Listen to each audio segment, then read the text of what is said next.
안녕하십니까. 성기영의 경제쇼 아나운서 성기영입니다. 국민 절반 가까이가 2026년 올 한 해 한국 경제에 대해서 현재보다 더 어려워질 것으로 전망했다고 합니다. 한 조사 기관이 2026년 경기 전망 국민 인식 조사를 실시한 결과 전체 응답자의 46.4%가 올해 경기가 지금보다 어려워질 것이라고 답했다고 하는데요. IMF 등 글로벌 경제 기관들이 한국 경제가 지난해 말부터 회복 국면에 진입해서 2026년부터는 회복 흐름이 강화될 것으로 전망한 것과는 다른 전망입니다. 그만큼 이 국민이 체감하는 실물 경기가 어려운 상황인 것 같은데요. 올 한 해 혼란스러운 글로벌 경제 속에서 우리 한국 경제 어떻게 나아갈지, 특히 고환율, 고물가가 우리 삶에 어떤 영향을 미칠지에 대해서 자세히 알아보는 시간 가져봅니다. 이 시간 유튜브로도 함께하겠습니다.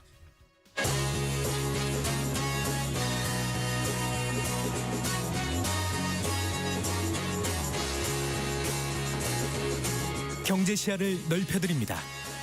투자의 지름길을 안내합니다. 돈 되는 정보를 발견하는 시간. KBS 1라디오 경제쇼. 먼저 오늘의 주요 경제 뉴스부터 정리해드리겠습니다. 경제 뉴스 브리핑 손석우 경제평론가와 함께합니다. 어서 나오십시오. 안녕하세요. 자, 일단 그 특보 하나 좀 전해드리고요. 오후 4시 현재 울산 서부 지역에 건조 경보가 발효됐습니다. 산불 위험이 높다고 하니 이 인근에 계신 분들 각별히 유의하시기 바랍니다. 자, 오늘 그 코스피 얘기를 안 할 수가 없어요. 네. 2026년 병오년 새해 주식시장이 개장했는데 출발이 참 좋았습니다. 네, 좋은 정도가 아니라 뭐 이보다 더 좋을 수 있을까 싶을 첫날부터 정도였습니다. 날았습니다. 네, 코스피가 결국 4,300선을 뚫어냈습니다. 오늘 2.27% 상승한 4,309.63을 기록을 했고요. 코스닥도 많이 올랐습니다. 2.17%가 상승한 945.57을 기록했습니다. 네. 코스닥은 52주 신고가입니다. 코스피에서 외국인이 6천억 원 넘는 매수 우위를 보였습니다. 특히 대형 반도체주에 매수세가 집중되는 모습이었습니다. 오늘 시가총액 1, 2위 삼성전자, SK하이닉스가 오늘의 강세장을 주도했습니다. 네. 삼성전자는 무려 7%대 급등세를 보이면서요. 12만 8,500원 신고가를 작성을 했고요. SK하이닉스도 오늘 4%에 육박하는 급등세를 보이면서 최고가에 다시 근접하는 모습 나타냈습니다. 네, 그래요. 이런 기세라면은 뭐 5,000포인트 달성은 문제 없겠다. 이런 전망이 나오던데요. 기세가 워낙 좋아요. 예. 네, 뭐 작년부터 이어지는 기세가 워낙 좋은 상황이고 지금의 성공 방정식은 딱 이겁니다. 반도체와 이 AI 슈퍼사이클에 대한 기대, 이게 우리 반도체를 중심으로 한 대형주의 매수세로 이어지면서 지수 자체가 이제 계속해서 상향되고 있는 상황이고요. 네. 뭐 글로벌 IB들을 비롯해서 뭐 국내 증권사 대부분이 코스피 5,000포인트 달성 문제 없을 것으로 보고 있고, 사실 높게 보는 데는 더 높은 지점도 예상을 하고 있습니다. 예를 들어서 뭐 KB증권 같은 경우에는 최고 7,000포인트 넘는 상향치를 제시를 하고, KB증권에서요. 네, 제시하고 있기도 합니다. 네. 여기에는 아까 말씀드렸던 뭐 반도체와 AI 슈퍼사이클도 있지만 뭐 지금 정부가 계속해서 진행하고 있는 어떤 코리아 디스카운트 해소, 그다음에 증시 부양에 대한 정책적 수혜 기대감, 이런 것들도 같이 작용한다고 볼 수 있겠고요. 여기에다가 이제 국민연금, 퇴직연금 같은 기관들의 자금이 올해부터 국내 주식으로 꾸준히 더 확대되는 방향으로 투자가 될 이것도 기대감으로 작용을 하고 있고요. 네. 하나만 더 말씀드리면은 뭐 이거는 간접적인 거긴 하지만 올해 WGBI 세계 채권지수 편입도 예정이 돼 있습니다. 이건 주식시장에 해당되는 얘기는 아니지만 우리나라의 전반적인 환율과 신용 여건이 개선된다라는 측면에서 증시에도 간접적인 우호적인 환경을 만들 수 있는 요인으로 꼽힙니다. 네. 자, 이창용 한국은행 총재가 올해 경제 성장에 있어서 체감 경기와 그 성장률이 괴리가 클 것이다, 이렇게 전망했던데요. 네, 그렇습니다. 이 총재는 오늘 신년사를 통해서 올해 성장률이 1.8% 잠재 수준에 근접할 것으로 전망되지만, 이건 반도체 경기에 힘입어 성장을 주도하는 이 IT 부분을 제외하면 네. 실질 성장률은 1.4%에 그칠 것이다. 이에 따라서 부문 간 회복 격차가 커서 체감 경기와는 괴리가 클 것이다. 이렇게 밝혔습니다. 이 같은 K자형 회복은 결코 지속 가능하고 완전한 회복으로 보기 어렵다면서 신산업 육성을 통한 성장 기반 다변화 등 구조 전환 노력을 지속해야 한다고 강조했습니다. 환율과 관련해서는 지금 상승 기대가 과도하다는 지적도 했습니다. 이 총재는 1,400원 초반 정도로 적정 환율을 전망하는 보고서가 나오는데 네. 국내에서만 유튜버들이 원화가 곧 휴지 조각이 된다고들 한다 이렇게 꼬집기도 했습니다. 결국에는 내국인들의 기대가 이런 환율 상승을 크게 드라이브하고 있다는 점을 이야기를 했고요. 앞으로 환율 상승이 이런 물가 상승 압력을 키우고 내수기업 등에 상대적으로 불리하게 작용하면서 앞서 언급했던 양극화를 심화시킬 수 있다는 점도 유의해야 된다 이렇게 덧붙였습니다. 네. 자, 그리고 김윤덕 국토부 장관이 추가 주택 공급 대책을 예고했습니다. 네, 오늘 정부 주택 공급 사업의 컨트롤 타워 역할을 하게 되는 국토부 주택 공급 추진본부가 출범식을 열었습니다. 출범식에 참석한 김윤덕 국토교통부 장관이 기자들과 만난 자리에서 1월 중순에 서울과 수도권을 중심으로 한 추가 주택 공급 대책을 발표하겠다고 밝혔습니다. 당초 정부의 추가 공급 대책은 12월 중 발표될 것으로 예상이 됐지만 네. 수년 된 거죠. 김 장관은 공급이 한꺼번에 나올 수 있는 사안은 아니라면서 수도권 전 지역을 대상으로 신규 공급 후보지를 점검하면서 발표를 준비 중에 있다 이렇게 설명했습니다. 네. 특히 서울 지역 공급과 관련해서는 유유부지와 노후청사를 중심으로 방안을 마련 중이다 이런 설명을 내놨고요. 민간 공급 확대 방안에 대해서는 공공 주도의 틀을 유지하되 민간 참여를 병행하겠다는 기존의 입장을 재확인했습니다. 네. 이거는 이제 서울시 같은 지자체와의 협력 여부가 관건이 될 것으로 보입니다. 최근 부동산 시장 상황에 대해서는 11호 대책 발표 이전에 가격이 급등했던 것보다는 상승폭이 줄었다고 판단을 하면서도 아직은 완전히 진정된 상태는 아니다. 지속적인 관리가 필요하다고 평가했고요. 전세 시장 관련해서는 지속적으로 물량이 줄어드는 어려움에 직면해 있다고 언급하기도 했습니다. 네. 자, 그리고 이제 그동안 좀 꽉 막혀 있던 은행 대출이 새해 들어서 조금 풀리는가 봐요. 네, 그렇습니다. 이제 정부의 강력한 가계부채 관리 기조로 인해서 은행들의 대출 한도가 이제 소진이 되면서 지난해 연말까지 사실상 신규 대출이 막힌 상태였는데요. 금융권에 따르면 주요 시중은행들은 이제 연초를 맞아서 그동안 중단했거나 제한했던 가계대출 상품 판매를 일제히 정상화했습니다. 은행 창구 상담 또 모바일 등을 통한 비대면을 통해서도 주택담보대출이나 신용대출, 전세자금대출 관련 접수를 재개했고요. 지점별로 한도를 풀어주거나 아니면 타행으로 대환 하는 것도 재개된 것으로 알려졌습니다. 또 그동안 엄격히 제한됐던 이 보유주택 처분 조건부 전세자금 대출도 전면 허용하기로 했습니다. 네. 이에 따라서 내 집 마련을 앞둔 실수요자들의 자금 조달에 다소 숨통이 트일 전망인데 은행권이 이렇게 대출을 재개할 수 있었던 배경은 아무래도 이제 해가 바뀌면서 가계대출 증가율 관리 목표가 이제 새해가 됐으니까 네. 갱신이 됐죠. 그러니까 대출 여력이 생겼기 때문입니다. 다만 지난해 학습 효과가 있지 않습니까? 그래서 올해 그 수요자들이 상반기에 대출 받으러 많이 몰릴 것 같다라는 네. 우려가 나오고 있습니다. 네. 결국 하반기로 갈수록 또 대출이 어려워질 수 있다는 위기감도 있는데요. 이에 따라서 은행들은 지금 급격한 대출 증가를 막기 위해서 대출을 열어주긴 열어주되 모집인별로 월별 한도를 부여하는 방식으로 관리한다는 방침입니다. 네. 자, 오늘 그 재정경제부와 기획예산처가 공식 출범한 거죠. 네, 그렇습니다. 이제 기획재정부가 쪼개진 두 개의 부처가 된 거죠. 재정경제부와 기획예산처 오늘 오전에 정부 세종청사에서 각각 출범식 현판식을 열면서 공식 출범을 알렸습니다. 네. 2008년 재경부와 기획처가 당시 이제 기획재정부로 통합됐고 다시 18년 만에 분리되는 분리가 거죠. 되는 겁니다. 네. 이재명 대통령이 대선 후보 시절부터 기재부 분리를 공약을 해왔죠. 기획재정부를 이렇게 재정경제부 기획예산처로 분리하는 이유는 기재부에 과도하게 집중된 권한을 쪼개서 부처 기능 간 견제와 균형을 회복한다는 데 있습니다. 예산 기능은 정책기획, 미래전략 중심으로 재설계한다.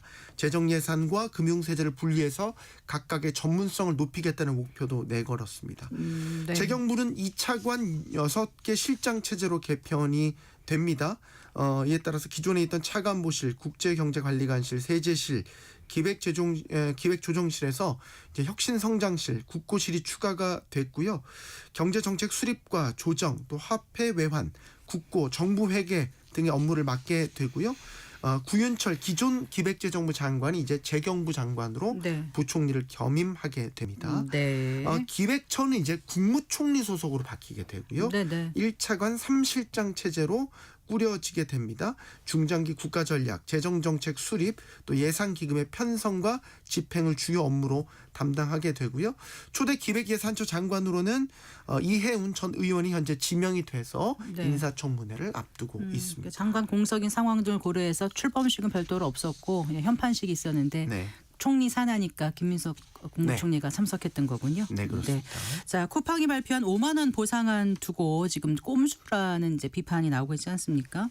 그런데 그 국내 한 패션 플랫폼 기업이 네. 글쎄요, 쿠팡을 겨냥한 걸까요? 쿠폰 행사해서 지금 화제가 되고 있습니다. 네, 물론 그 회사가 쿠팡을 겨냥했습니다라고 얘기는 안 했지만 사실 네. 저 같은 소비자들이 보시기에는 누가 봐도 쿠팡을 겨냥한 것 같다라는데 공감을 하십니다. 이 국내 패션 플랫폼 회사 무신사라는 곳인데요. 네, 네. 이제 홈페이지와 애플리케이션을 통해서 새해 맞이 그냥 드리는 5만 원 더하기 5천 원 혜택이라는 걸 이제 공지를 했습니다. 네. 오는 14일까지 2주 동안 기존 회원 또 신규 회원 모두에게 즉시 할인되는 5만 원 쿠폰패 여기에다 이제 5천 원에 달하는 머니 포인트 페이백을 제공하기로 한 겁니다. 네, 네. 이게 이제 그 쿠팡을 겨냥했다고 보는 거는 그 제시된 이 쿠폰 그 팩을 보면 쿠팡이 제시한 보상안과 똑같은 구성이에요. 네, 그래서 이제 쿠팡 보상안이 이제 소위 말해서 비판의 중심에 선 게 쿠팡의 본체 상품권 5천 원이고 5천 원, 네. 배달 5천 원. 네. 그리고 이제 상대적으로 사용률이 많이 떨어지는 여행이나 명품 뷰티 서비스에 각각 2만 원씩의 구매권을 구성을 했죠. 5천 원, 5천 원, 2만 원, 2만 원. 네. 무신사가 제시한 쿠폰 구성 똑같습니다. 5천 원, 5천 원, 2만 원, 2만 원인데 차이가 있다면 네. 무신사의 경우에는 이제 자사의 핵심 서비스에 2만 원씩의 쿠폰 혜택에 사실상 대부분을 배정을 했다는 거죠. 네. 그리고 또 하나 쿠폰팩의 이미지도 이제 라디오라서 설명을 못 드리는데 네. 그 쿠팡의 CI에 해당하는 상징색과 네. 흡사합니다. 예. 이제 알림 문구 아까 그냥 드린다라고 돼 있잖아요. 그러니까 기존 회원 신규에 다 그냥 드린다. 이게 이제 쿠팡 같은 경우는 보상으로 이제 구매 이용권을 제시한 그런 것과 이제 차이점을 부각한 것으로 이제 해석이 되고요. 네. 해외에서는 사실 이런 식의 비교 광고라든지 아니면 경쟁사의 실수나 뭐 이런 위기 같은 것들을 활용한 뭐 사실 광고나 마케팅이 다반사로 많이 합니다. 그렇군요. 뭐 이것도 이제 그거의 일환으로 해석이 되는 거고 참고로 쿠팡과 무신사는 전직 임직원의 이직 문제로 법적 분쟁을 겪기도 했습니다. 쿠팡에서 재직하던 임원 2명이 무신사로 이제 이직을 하니까 쿠팡이 이들을 상대로 전직 금지 가처분 신청을 냈는데 법원이 또 기각 결정을 최근에 내린 바 있습니다. 네. 잘 들었습니다. 고맙습니다. 감사합니다. 경제뉴스 브리핑 손서구 경제평론가와 함께했습니다.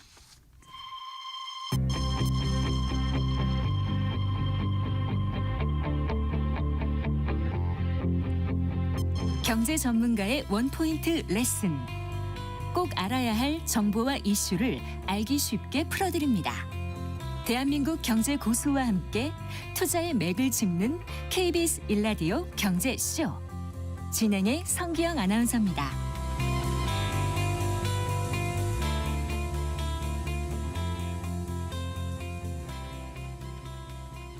아, 4시 19분입니다. 2026년 한국 경제 글쎄요. 상황이 어떨까요? 지금 이제 그 고환율이 발목을 잡고 있고 또 좀처럼 물가가 쉽게 잡힐 것 같지 않은 그런 상황입니다. 그러다 보니까 이제 국민 절반 가까이가 2026년 우리 한국 경제에 대해서 현재보다 더 어려워질 것이다 이렇게 전망하고 있더라고요. 하지만 또 국내외 경제 기관을 보면 작년보다 또 우리 경제 성장률은 상향할 것이다 이렇게 전망을 내놓고 있습니다. 자, 어떤 것이 맞을까요? 올 한 해 한국 경제에 대한 전망 자세히 살펴보겠습니다. 조영무 NH금융연구소장 스튜디오에 모셨습니다. 반갑습니다. 안녕하십니까? 네, 새해 복 많이 받으십시오. 새해 복 많이 받으십시오. 네, 오늘 뭐 주식시장은 엄청 좋았는데 네. 이제 주식시장은 뭐 작년에 이어서 이제 좋은 기세를 이어갈 것 같은 예감을 많이들 갖고 있습니다만은 실물 경제는 어떤가 이렇게 얘기를 하면 좀 온도가 확실히 좀 다른 것 같다라고 느끼는 분들이 많으실 것 같거든요. 그런데 또 세계 경제 기구라든가 국내 경제 연구소들 보면 경제 성장률을 이제 올려서 조정하고 있어서 어떻게 지금 판단을 하십니까, 소장님께서는요? 지금 한국 경제 이제 바닥을 치고 정말 올라가는 거라고 보시는 건지요? 어려운 질문인데요. 이게 왜 어렵다라고 말씀을 드리냐면 네, 사실 전망 자체는 그렇게 어렵진 않습니다. 네. 그러니까 경제 성장률은 올해 지난해보다 많이 높아집니다. 네, 네, 높아질 겁니다. 높아질 수밖에 없고요. 그건 지난해 너무 안 좋았기 때문입니다. 네, 그러니까 경제 성장률이라고 하는 게 애초에 정의 자체가 GDP 국내 총생산의 증가율이잖아요. 네, 그러니까 쉽게 설명하면 이런 거죠. 지난해 우리나라 경제가 생산한 총생산을 금액으로 했을 때 100조 원인데 네. 만약에 올해 105조 원이면 올해 한국 경제 성장률 5% 이렇게 나오는 거죠. 네, 근데 만약에 지난해 우리 경제가 유난히 안 좋았다. 네, 그래서 가령 뭐 100도 안 되고 95나 90밖에 안 됐다라고 네. 한다면 올해 네. 성장률 5%보다 훨씬 높을 거 아닙니까? 그렇죠. 사실은 그런 겁니다. 예, 그래서 올해 성장률은 반드시 많이 높아집니다. 근데 많이 높아진다라고 하는 전망 기관들의 뷰도 네, 뭐 꽤 엇갈리곤 있습니다. 그래서 뭐 좋은 데는 2% 넘게 올해 한국 경제 성장률 나올 거라고 보고 있고요. 네, 뭐 보수적으로 보는 데는 1% 중반 정도. 하지만 지난해 25년 한국 경제 성장률이 네, 아직 숫자는 안 나왔지만 네, 최종. 그래도 어쨌든 꽤 숫자들이 많이 확인이 됐고 지금 날짜도 26년 아닙니까? 그러니까 대부분의 전망 기관들이 25년 한국 경제 성장률은 뭐 잘하면 1%, 안 나와도 0.9 레인지가 되게 좁잖아요. 이제 네. 많이 그 범위는 이제 좁혀졌고 0.9 아니면 1. 근데 26년이 1% 중반에서 잘하면 2% 넘어가면 네, 거의 2배 가까이 높아지는 거 아닙니까? 네, 좋아지는 겁니다. 근데 제가 왜 이게 어려운 질문이라고 말씀을 드렸냐면 예, 예, 좋은 숫자들은 많이 보실 겁니다. 그러니까 가령 오늘도 주가가 사상 최고치 아닙니까? 네, 그렇죠. 근데 정말 본인들이 가지고 계신 주가가 많은 종목이 그렇게 지금 사상 최고치라고 느낄 정도로 그렇게 많이들 오르셨습니까? 그렇지 않은 분들도 꽤 계세요. 아 근데 네. 그건 숫자로도 나옵니다. 네. 왜냐하면 얼마 전까지도 두세 개 종목의 그 주가 상승, 종합 주가 지수 상승에서의 기여도가 네, 뭐 반에 달한다. 그렇죠. 네, 네. 그리고 전 고점을 회복하고 사상 최고치를 기록한 종목의 숫자가 한 열에 셋, 나머지 7은 여전히 예전 가격을 회복하지 못했다라고 하는 숫자도 있고요. 네, 근데 종합주가지수는 사상 최고치 아닙니까? 왜냐하면 네. 종합주가지수는 각 종목들이 차지하는 종합주가지수 안에서의 가중치 시가총액을 웨이트로 해서 계산하잖아요. 그러니까 오늘도 삼성전자, 하이닉스 좋았다라고 하니까 사상 최고치 나오는 것처럼 예, 숫자는 괜찮습니다. 뭐 비슷하죠. 총수출도 굉장히 좋습니다. 플러스고. 네, 네. 왜냐하면 반도체, 뭐 바이오 이런 것들이 잘 되기 때문인데 근데 관세청이나 산업통상자원부에서 발표하는 수출 통계 데이터 잘 뜯어보시면 네, 우리나라 15대 수출 품목 중에서 네, 전년 동기 대비 플러스 증가율을 기록한 품목보다 네. 마이너스 증가율을 기록한 품목이 더 많습니다.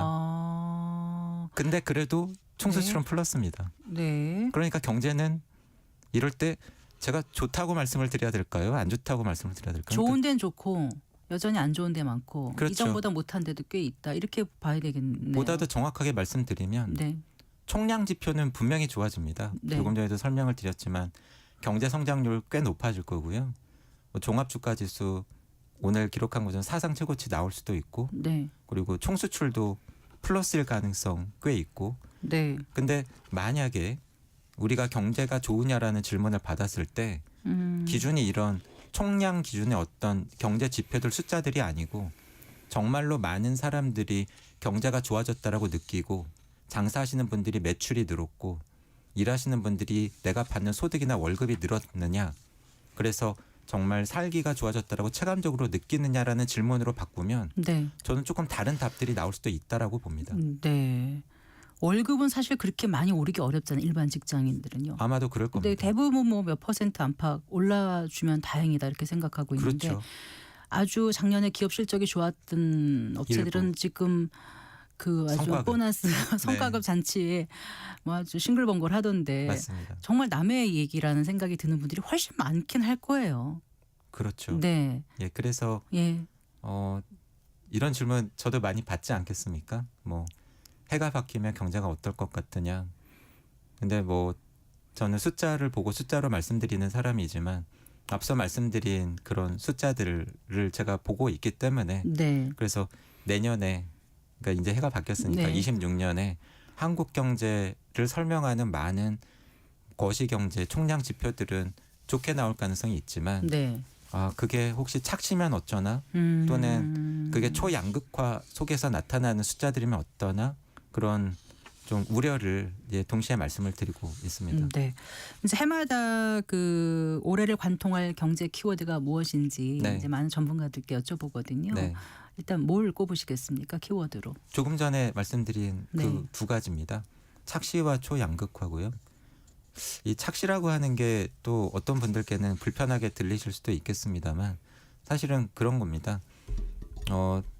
조금 전에 말씀드린 것처럼 정말로 사람들은 경제가 좋아졌다라고 하는 것을 많은 분들이 특히 최근에 어려움을 겪고 있는 우리 경제 안에서의 수출보다는 네. 내수 안에서도 민간 소비 또는 건설 투자, 기업의 설비 투자 이런 쪽에서는 좀 덜 느끼고 계실 가능성이 높고 네. 소득 상위 계층보다는 하위 계층, 자산이 많은 계층보다는 자산이 적은 계층, 나이가 많으신 분들보다는 젊으신 분들 위주로 이렇게 뭐 집값이 오르고 주가가 오르고 뭐 또는 뭐 특정 섹터의 상황이 좋고 이런 것을 못 느끼실 가능성이 높은데 네.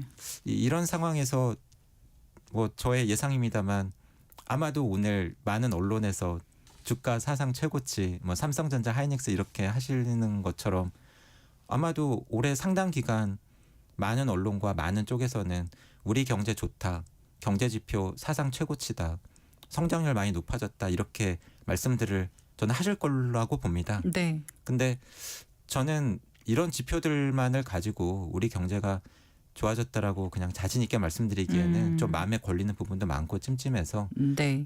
사실 걱정하는 건 그런 겁니다. 앞서 말씀드린 것처럼 그렇지 않은 부문 또는 지역, 네. 계층 이런 분들이 많으실 텐데 이런 분들이 여전히 경제 회복, 경기 회복의 온기를 못 느끼고 있는 상황에서 네. 총량 지표만이 지나치게 부각이 되거나 홍보가 되거나 네. 그리고 그러한 것이 부각되고 홍보되는 가운데에서 우리 경제는 괜찮아 이 정도면 됐어 뭘 더 바래 이런 분위기 속에서 어려운 쪽에 대한 적절한 지원이나 대책이 나오지 않으면 어쩌나 사실은 그런 걱정을 좀 하고 있고요. 네. 그래서 올해 한국 경제를 예상하는 키워드로 네. 착시와 초양극화를 말씀드린 지가 꽤 됐습니다. 네. 그러니까 수출 호조라든가 주가 상승 같은 겉보기 겉으로 보이는 지표 외에 다른 걸 우리가 좀 들여다봐야 된다. 지금 그 말씀이시고 부문별 자세히 쪼개서 봐야 된다고 예. 봅니다. 부문별, 지역별, 계층별로 어려운 부분을 그럼 어떻게 그 좀 좋아지게 할 수 있을지 거기에 좀 우리가 중점을 둬야 된다. 이런 말씀으로 이해를 했습니다. 맞습니다. 예, 자 그렇다면 이제 문제를 알아야 대책이 나올 텐데 하나하나 부문별, 지역별, 뭐 계층별 지금 짚고 계시는 문제점 어떤 것들인지 하나씩 좀 말씀해 주시겠어요? 아까 이제 내수 문제 먼저 말씀하셨잖아요. 저는 예. 이미 다들 잘 알고 계실 거라고 생각이 되는데 단지 그냥 제가 숫자로 말씀드리는 것에 불과할 겁니다. 네, 네. 가령 이런 거죠. 다들 집값이 문제라고 하지만 음. 사실은 실제 경제 데이터를 살펴보면 서울 그리고 서울에서도 일부 지역은 네. 계속 많이 올랐죠. 뭐 보다 더 직접적으로는 2023년 초와 비교를 해보면 네. 많이 올랐습니다. 근데 네. 동일한 기준으로 지방의 평균적인 집값, 특히 5대 광역시의 아파트 가격 이런 걸 보면 23년 수준보다도 지금 훨씬 낮습니다. 네. 그러면 이런 상황에서 우리가 정말로 집값이 경제 전체적으로 올랐다라고 하는 게 맞느냐. 근데 사실 이게 단순히 집값에서 끝나는 것이 아니고 이것은 가계와 밀접한 관련이 있죠. 왜냐하면 결국은 특정 가계가 집이 있느냐 없느냐 그리고 어느 지역에 집을 가지고 있느냐에 따라서 자산이 더 늘었을 수도 있고 줄었을 수도 있고 그리고 이것이 단순히 그냥 자산에서 끝나는 것이 아니라 네. 씀씀이 소비에도 영향을 미치는데 우리나라가 수도권 집중화가 심한 나라 아닙니까? 네. 그러니까 인구의 절반 정도가 서울과 경기도에 몰려서 살고 있는데 서울과 경기도 집값 위주로 많이 올랐잖아요. 그러니까 그냥 집값이 올라서 집 가지고 계신 분들 자산이 늘었다 여기서 끝나는 것이 아니라 집값이 올랐으면 전세 가격, 월세 가격도 올랐겠죠. 집이 없으신 분들도 서울과 수도권에서 많이 사시지 않습니까? 네, 네. 그럼 그분들은 결국은 전세금을 올려주거나 월세를 더 내시고 계실 가능성이 높은데 네. 앞서도 진행자께서 말씀을 하신 것처럼 소득이 많이 늘지 않았다라고 한다면 전보다 많이 올라간 집값 때문에 높은 전세금이나 더 높아진 월세를 내고 계실 가능성이 높은데 한정된 소득에서 그걸 내고 나시면 쓸 수 있는 돈이 줄잖아요.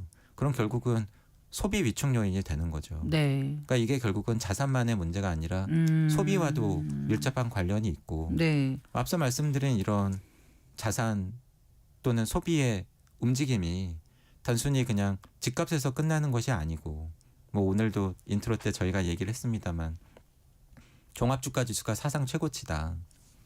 근데 다들 아시지 않습니까? 이미 느끼고 계시지 않나요? 내수보다는 수출, 제조업, 네. IT, 특정 업종들 또는 K자가 붙은 일부 업종과 네. 산업과 기업들. 네. 그런데 보면은 대형주보다는 중형주보다는 소형주일수록 주가가 많이 회복되지 못했거든요. 그럼 이것도 사실은 앞서 말씀드린 집값과 비슷합니다. 네. 어떤 분들이 삼성전자, 하이닉스 주식을 많이 가지고 계실까요? 정말 어려우신 분들은 주식 투자도 못 하시지 않습니까? 못하죠. 그리고 여력 자체가 없고요. 하이닉스, 삼성전자는 또 한 주당 비싸잖아요. 네. 근데 그 결과는 이런 거죠.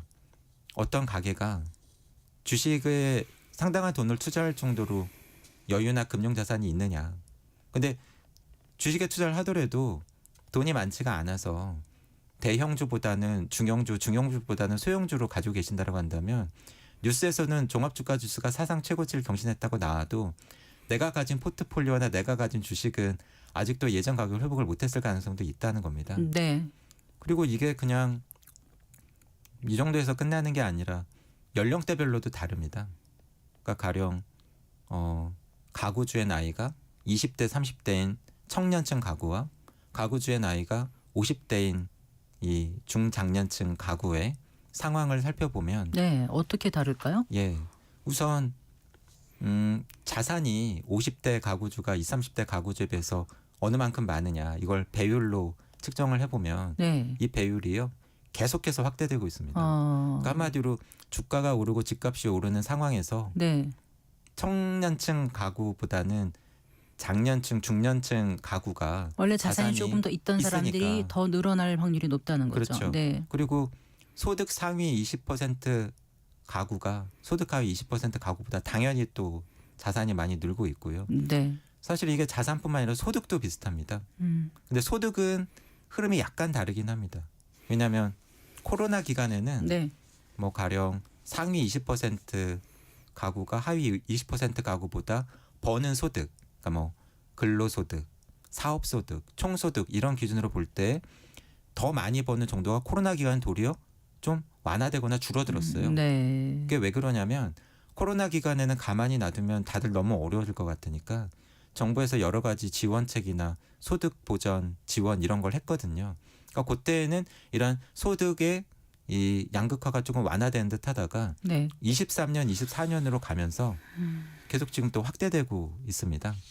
뭐 이런 상황이 앞서 말씀드린 뭐 가게만 나타나는 것도 아니고요. 네. 뭐 기업으로 나눠보더라도 비슷합니다. 그러니까 가령 이자 보상 배율이라고 하는데 장사를 해서 영업을 해서 벌어들인 돈으로 대출금의 이자를 갚을 낼 수 수 있으면 있느냐. 네. 그때 이자 보상 배율이 1이라고 1이죠. 하잖아요. 네. 근데 이게 1이 안 되는 기업이 전체 기업에서 차지하는 비중이 계속 높아져서 지금 사상 최고치입니다. 그러니까 기업을 운영해도 이자 원금을 갚지 못한다 이거잖아요. 그렇죠. 네. 그런 기업들이 이렇게 많아지고 있는데 예. 반면에 그 배율이 5를 넘어가는 상당히 괜찮은 기업들의 비중은 계속해서 줄어들고 있어요. 네. 근데 이상하잖아요. 주가는 사상 최고치라고 그러고 총수출도 플러스라는데 한마디로 좋은 쪽은 엄청 좋고 어려운 쪽은 굉장히 어려운 겁니다. 그 오랫동안 우리 그 시장을 지켜보셨지 않습니까? 이렇게 많이 말씀하신 것처럼 부문별, 지역별, 계층별, 뭐 기업 안에서도 대기업, 중소기업 아니면 또 어떤 섹터로 움직이냐에 따라서 이렇게 많이 좀 벌어져 있던 거를 경험해 보신 적이 있나요? 근래는 없는 것 같습니다. 네. 앞서 말씀드린 여러 가지 지표들을 제가 쭉 말씀을 드렸잖아요. 네. 가계도 말씀드렸고 자산도 말씀드렸고 주식도 말씀드렸고 기업도 말씀드렸고 근데 그런 면에서 보면 적어도 지난 한 1, 20년간을 놓고 볼 때에는 네. 최근이 좀 많이 벌어지고 있는 것 같습니다. 그러니까 일단 크게 봐서 착시가 있을 수 있다와 지금 말씀하신 것처럼 양극화가 더 벌어진다로 정리를 해볼 수 있다는 거잖아요. 2026년 올 한 해 경제 관건은 키워드로. 이겁니다. 네. 그러니까 다 합친 총량만 너무 보지는 않았으면 좋겠다. 그것만 너무 강조하거나 홍보하지 않았으면 좋겠다. 그러니까 결국은 GDP는 이런 거잖아요. 경제 안에서 이루어진 활동 중에서 소비도, 투자도, 뭐 건설도, 수출도 다 더해서 그래서 이럴 수 있잖아요. 근데 실제로 지금 한국이 그런데 민간 소비 지출, 건설 투자, 기업 네. 설비 투자 좋지 네. 못한데 수출이 잘 되면 수출이 엄청 잘 됐을 때 GDP는 늘어날 수 있는 거죠. 뭐 앞서 말씀드린 주식시장의 시가총액도 마찬가지인데 많은 기업들이 그다지 좋지 못한데 삼성전자, 하이닉스가 엄청 잘 돼서 수십조 원씩 돈을 벌면 시가총액이 늘어나서 전체 우리 주식시장의 시가총액은 또 늘어날 수도 있잖아요. 네. 그리고 말씀드린 것처럼 수출이 플러스 증가율인 기업보다 마이너스 증가율인 기업이나 업종이 더 많아도 플러스 쪽이 굉장히 또 잘 되면 총수출이 플러스일 수 있잖아요. 네. 근데 이렇게 내용을 안 보고 그냥 전체 경제 성장률, 전체 종합 주가 지수, 총수출 증가율 이런 것만 보고 판단하지는 않았으면 좋겠다. 네. 내용을 들여다보면은 다른 곳이 있고. 근데 또 사실 저는 그런 주장도 많이 듣습니다. 무슨 말씀이요? 그러니까 이런 거죠. 아 그래 양극화 심하지. 근데 조금 전에도 진행자께서 뭐 말씀하신 것처럼 이게 뭐 어제 오늘만의 일이냐. 언제 안 그랬던 적 있냐. 우리 경제만 그러냐. 다른 나라는 어떨까? 뭐 네. 글로벌한 현상 아니냐. 네. 그리고 좀 더 나아가서 반도체라도 잘하는 게 어디냐. 그것도 못하는 나라도 많은데. 뭐 물론 일리가 있는 말씀이고요. 그렇게 볼 수도 있는데 그냥 그렇게 넘어가기에는 지금 어려움을 겪고 있는 계층, 부문 거기에 속하신 사람, 기업들의 숫자가 너무 많다. 네.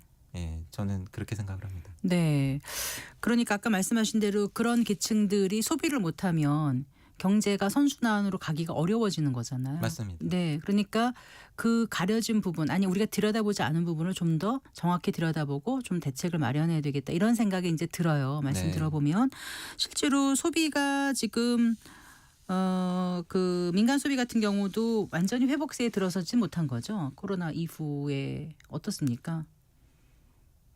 코로나 이후 그러니까 어쨌든 한 23년 정도 이후를 네. 저희가 본다라고 한다면 네. 이것도 뭐 데이터를 보시면 아실 수 있는데 뭐 가장 광범하게 우리 경제의 소비 지출을 측정하는 게 GDP 안에서의 이 민간 소비 지출의 전년 동기 대비 뭐 증가율 이런 걸 보지 네, 네. 않습니까? 보시면 굉장히 낮은 수준에서 빠르게 회복되지 못하고 그냥 제가 뭐 이런 표현을 가끔 말씀드리는데 지렁이가 기어가는 것처럼 쭉 왔어요. 그러다가 25년 하반기에 네. 조금 고개를 듭니다. 근데 그건 다들 뭐 예상하실 수 있는 것처럼 정부가 재정 지출을 통해서 소비 지원금을 주었기 때문이죠. 네. 분명히 도움이 된 겁니다. 뭐 사람에 따라서 업종에 따라서 다를 수는 있겠지만, 근데 저희가 좀 생각을 해봐야 되는 건 저희가 그런 표현을 많이 들었잖아요. 마중물. 네. 마중물의 정의가 그거 아닙니까? 뭐 우물 같은 우물에, 데서 예. 한 바구니 이렇게 물을 넣어야 그다음에 넣으면 끌어올리죠. 그다음에 펌프질 했었을 때 물이 계속 나오니까, 그러면은 관건은 그거 아니겠습니까? 그렇게 우리가 어떤 계기를 만들었고 반전을 시작했으면 계속해서 물을 이렇게 넣지 않더라도 펌프질 하면은 물이 콸콸콸콸 잘 나오면 좋겠는데, 과연 그럴 만한 상황이냐. 그럴 정도로 지금 우리 광범위한 가계 또는 소득 상황이 그러한가를 네. 놓고 볼 때에는 걱정스러운 부분이 있는 거죠. 예. 지금 건설 투자 같은 경우도 굉장히 지금 부진한 상황이잖아요. 맞습니다. 그 지난해 아마 들으셨을 텐데 뭐 한국은행 총재도 사실 한국 경제 성장률이 많은 곳의 전망보다 지난해 매우 부진했죠. 그러니까 가령 24년 연말만 하더라도 한국은행은 25년 한국 경제 성장률이 1.9%일 거라고 했는데 네. 제 기억에 그때도 제가 여기 나와서 좀 높아 보인다 말씀드렸던 기억이 있고요. 네, 네. 뭐 너무 높게 전망하시는 것 같다. 가정과 전자가 좀 낙관적이다. 근데 뭐 여러 가지 이유가 있었죠. 뭐 그때 계엄도 계엄 후였나요? 나오셨던 게? 연말이니까 12월로 네, 기억을 네, 합니다. 네, 네. 근데 뭐 물론 가정과 전자했던 것처럼 트럼프의 관세 전쟁이 흘러가지 않았던 것도 있었고, 근데 뭐 그때도 말씀드렸던 것처럼 가정과 전자가 좀 너무 낙관적이었기 때문에 뭐 가령 이런 식이었거든요. 한은의 11월 전망 보고서, 24년 11월 전망 보고서에서 가정과 전자했던 트럼프 관세 전쟁에 대한 가정은 네. 26년 1분기부터 네. 미국이 낮은 관세율을 여러 나라에 부과한다, 그거였는데 트럼프가 백악관 앞들에 패널 들고 나와서 우리나라의 25% 관세율 얘기하면서 관세 부과 시작하겠다라고 했던 게 25년 4월이고 지난해 우리나라는 두 번의 협상을 벌여야 됐었고, 네. 근데 26년 1분기부터 보편관세 부과라고 하면 너무 다르지 않습니까? 근데 그런 상황을 가정하고 전제해서 전망을 한 것도 있었고, 11월에 전망할 때는 24년 12월에 계엄이 있으리라는 거 당연히 예상 못 하셨겠죠. 근데 여러 가지 이유가 겹치긴 했지만 네. 어쨌든 25년 한국 경제의 흐름은 많은 전망기관들의 예상이나 전망보다 훨씬 부진했고, 그 중요한 이유 중에 하나가 뭐 한은에서도 여러 차례 언급했지만 건설 경기가 너무 안 좋았다. 그래서 건설 투자의 부진만으로도 25년 한국 경제 성장률이 1%포인트 정도 깎아먹은 거다. 네. 근데 그러한 상황이 지금 많이 바뀌었느냐. 저는 뭐 부동산 전문가, 집값 전문가는 아니지만 네. 앞서 말씀드린 것처럼 한국 경제 전체 전망에 있어서 최근 몇 년간은 건설 경기, 건설 투자의 움직임이 중요하기 때문에 네. 그쪽 섹터에 계신 분들에게 여쭤보면 아직 많은 변화가 느껴지지는 않는다. 여전히 돈이 잘 돌고 있지 않다. 예. 우려의 대상이었던 부동산 프로젝트 파이낸싱이 네, 네. 경공매 시장에 물건은 많이 쌓이고 있지만 그것이 많이 팔리는 느낌은 아니다. 이런 말씀을 하고 계셔서 아직은 더 예. 시간이 필요하지 과연 않나. 올해 예. 건설 경기가 많이 달라질까 있어서는 저는 아직은 변화의 조짐은 잘 안 보이는 것 같습니다. 네. 방금 전 이제 관세 말씀하셨는데요. 이제 올해는 그런 관세 영향이 어느 정도 미칠 거라고 보세요? 어쨌든 저희가 지난해 두 차례의 큰 협상을 통해서 어쨌든 협상을 이뤄냈는데 크게 두 가지 정도 말씀드려야 될 것 같습니다. 우선 첫 번째는 기억하실지 모르겠습니다만 예전에도 제가 나와서 뭐 사실 24년부터 말씀드려온 것이 이런 예상이 의미가 없어 보인다. 그러니까 한마디로 트럼프가 어떻게 할 것 같은지 자꾸 예측하고 뭐 그 예상하고 말씀하셨어요. 가정하고 네. 전제하고 하려고 하는데 그게 의미가 없어 보인다. 왜냐하면 제가 오랫동안 경제 분석을 해보니 가장 의미가 없는 게 한 사람의 머릿속을 예상하는 건데 그것을 맞춘다고 하는 게 저는 참 어려워 보인다. 그리고 지난해 저희가 경험하지 않았습니까? 25년 4월에 트럼프가 패널 들고 나와서 백악관 앞들에서 네, 뭐 네. 이런 나라들에 이렇게 관세율 부과할 거라고 했는데 본인이 발표한 대로 하지도 않았습니다. 뭐 사실은 그때 관세율 얘기한 게 좀 유로존은 24, 네. 일본은 20이었는데 틀리기도 했고. 예, 네. 뭐 그렇게 안 했고 또 며칠 네. 있다가 90일 유예한다고 하지 않았습니까? 네, 네. 그러니까 트럼프가 말한 대로 지켜지지도 않았고 그러니 그분을 전망하는 게 큰 의미가 없어 보이는 것도 있고 또 다른 거는 지난해 저희가 협상을 했다라고 해서 저도 많이 연락을 받았는데 그때 제가 계속 말씀을 드려온 게 타결이 아닌 것 같다. 그냥 일단락에 불과해 보인다. 그러니까 가령 많은 분들이 지금도 타결됐다라고 생각하시고 뭐 올해 어떻게 될 것 같으냐고 질문을 주시는데 가령 제가 우리나라의 반도체 관세율이 얼마냐고 여쭤보면은 답을 줄 수 있는 분이 없으실 거예요. 그냥 안 정해지지 않았습니까? 협상에서도 정해진 건 다른 나라보다 불리하게 적용하지 않는다라고 하는 게 협상의 결과인데 다른 나라가 대만인가요? 중국인가요? 그럼 대만의 반도체 관세율은 얼마입니까? 여전히 확정된 거 아니거든요. 그리고 우리의 중요한 수출 생산 기지이자 미국 시장 안에서 강력한 경쟁국인 중국의 관세율 실효 관세율로 30% 정도 지금 미국이 때리고 있다라고 하는데 지난해 에이펙 협상 그때 히토류 가지고 한번 싸우지 않았습니까? 네, 두 네. 나라가. 근데 그때 결정된 건 네.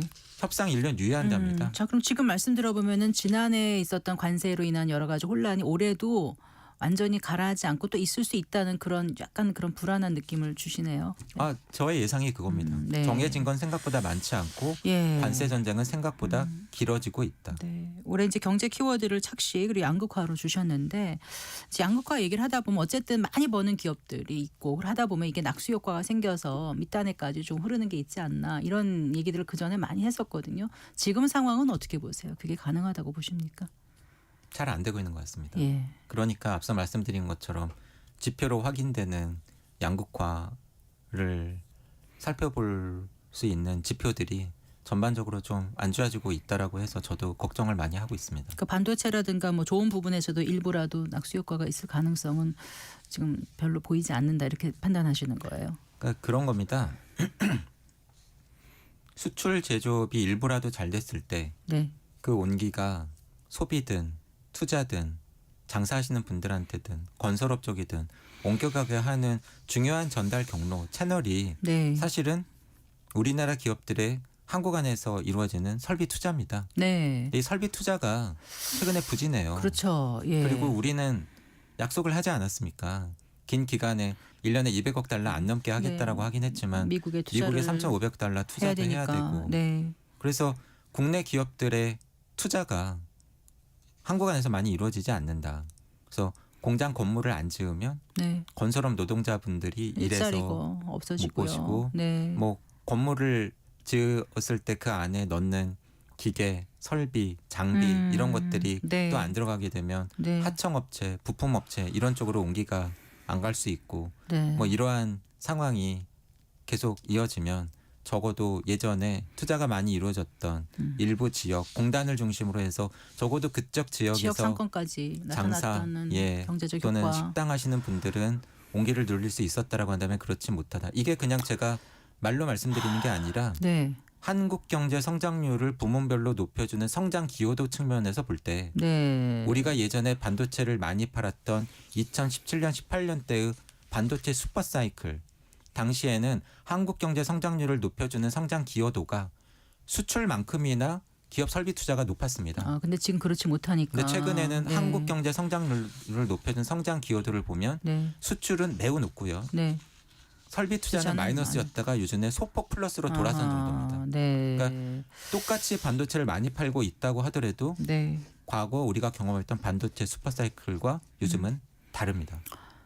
새해 둘째 날에 이제 모셔가지고 말씀을 듣는데 좀 희망찬 얘기를 듣고 싶었는데 너무 부정적인 얘기를 많이 주셔가지고 뭐 글쎄요. 불편하게 들리실 수는 있겠지만 네. 예, 제가 현실을 그렇다고 이제 뭐 거짓말을 할 직시해야 수는 되는 없지 거고, 않습니까? 네, 시간이 이제 많이 남지 않아서 이제 좀 정리를 해보면은요. 어쨌거나 이렇게 소비도 부진하고 여건이 좋지 않다는 거, 실물이 네. 매수가 좋지 않다는 걸 이제 많이 느끼게 되는데 실제로 또 환율 때문에 물가가 지금 이제 쉽게 잡히지 않을 것 같다. 그다음에 실제로 장바구니 물가는 굉장히 높아졌다라고 호소하는 분들이 많거든요. 이럴 때 정부의 어떤 소비 쿠폰이라든가 내수 촉진을 위한 정책의 효과는 어느 정도 있을 거라고 보시는지 정부가 어떻게 해주면 좋을 건지 좀 방향을 좀 제시해 주세요. 일단은 환율 자체가 중요하겠죠. 네. 조금 전에 말씀하신 것처럼 근데 경제 상황이 그렇지 않습니까? 어떤 변수가 올라가고 내려갔을 때 가령 환율이 올라갔다고 해서 네. 반드시 좋기만 하고 반드시 나쁜 것도 아니지 않습니까? 서로 엇갈리죠. 예. 네. 좋은 것도 있잖아요. 네, 네. 반도체와 같은 제조 수출 기업들은 괜찮고 네. 해외 주식이나 채권 사놓으신 투자자분들 환율 올라가면 좋으시잖아요. 좋죠. 네. 근데 반면에 말씀하신 것처럼 수입 물가 올라가면 원자재 수입 부품 업체 수입하는 어렵고. 좀 어렵죠. 예 네. 그리고 원자재 가격 올라가서 또 어려운 거 있고 소비하시는 분들은 물가 올라서 어렵고 네.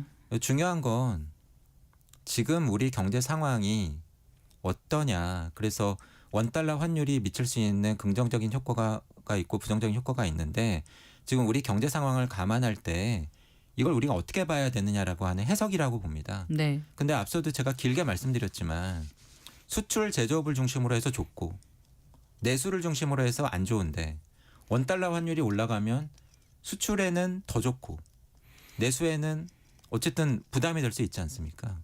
그러니까 이 반대 상황일 때는 원달러 환율이 우리 경제에 그래도 도움이 된다라고 말씀드릴 가능성이 높은데 지금과 같은 한국 경제 상황과 흐름이라고 한다면 네. 과연 원달러 환율이 네. 일부 수출 기업들을 좋게 만들고 해외 주식이나 채권을 투자하신 분들한테 유리하다고 하더라도 네. 이것을 우리가 어떻게 봐야 되는가.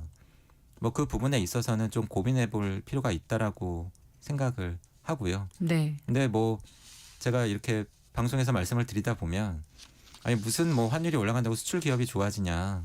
뭐 수출 기업도 원자재나 이런 비용 부담, 수입 비용 부담이 높아져서 안 좋아진다라고 말씀하시는 분들도 계시고 뭐 그런데 근데 뭐 만약에 그게 사실이라고 한다면 요즘에 삼성전자 하이닉스가 어떻게 이렇게 이익이 많이 나겠습니까? 어쨌든 매출이 뭐 비용 원가보다 많기 때문에 뭐 지금 이렇게 이익이 많이 나고 있는 거고 네. 예, 환율이 올라가면 이쪽 업종에는 좋은 건 사실일 겁니다. 네. 그러니까 통화 정책이라든가 뭐 재정 정책이라든가 방향성에 대해서는 말씀해 주실 게 없으실까요? 짧게라도. 앞서 말씀드린 네. 이러한 불균형을 완화시키고 고통을 완화시켜주기 위한 적극적인 정책이 필요하고요. 하지만 최근에 한국은행의 금리 통화 정책에 대해서 비판이 많은 것처럼 저는 정책 대응의 무게 중심은 이미 뭐 효과와 방향성에 대해서 논란이 많은 한국은행의 금리 통화 정책보다는 정부의 재정 정책, 재정 지출 쪽으로 옮겨갔다고 보고 얼마나 쓰는가도 중요하지만 어디다가 언제 쓰는가도 중요하고 네. 얼마나 속도감 있게 쓰느냐도 중요하기 때문에 같은 돈을 쓰더라도. 예, 네. 그 내용에 보다 더 많은 관심을 기울여야 된다고 봅니다. 네. 자, 이제 2026년이 출발했습니다. 개인들 어떻게 잘 생존해 나가야 될까요?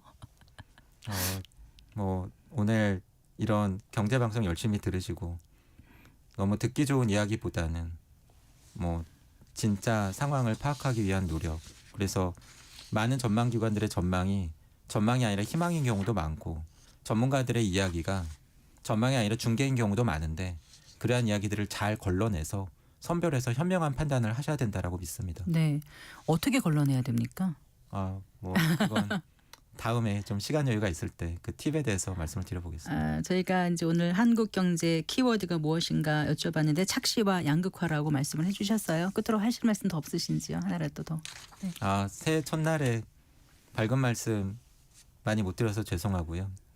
하지만 분명히 우리 경제의 한 단면이기 때문에 지금 상황이 기쁘고 좋으신 분들도 계시겠지만 그렇지 않은 분들도 있고 생각보다 많다라고 하는 부분을 꼭 기억을 하고 특히 정책을 펴시는 쪽에서 총량적인 지표보다는 네. 그 세부 내용을 뜯어보고 자세히 들여다보고 불균형을 완화시키기 위한 적극적인 노력과 대응이 필요하다고 생각을 합니다. 네. 말씀 잘 들었습니다. 고맙습니다. 감사합니다. 네, 조영무 NH금융연구소 소장과 얘기 나눠봤습니다. 성기영의 경제쇼 오늘 순서 여기까지입니다. 2026년 새해 첫 주말 잘 보내시고요. 저는 다음 주 월요일 오후 4시 5분에 여러분 다시 찾아뵙겠습니다. 아나운서 성기영이었습니다. 고맙습니다.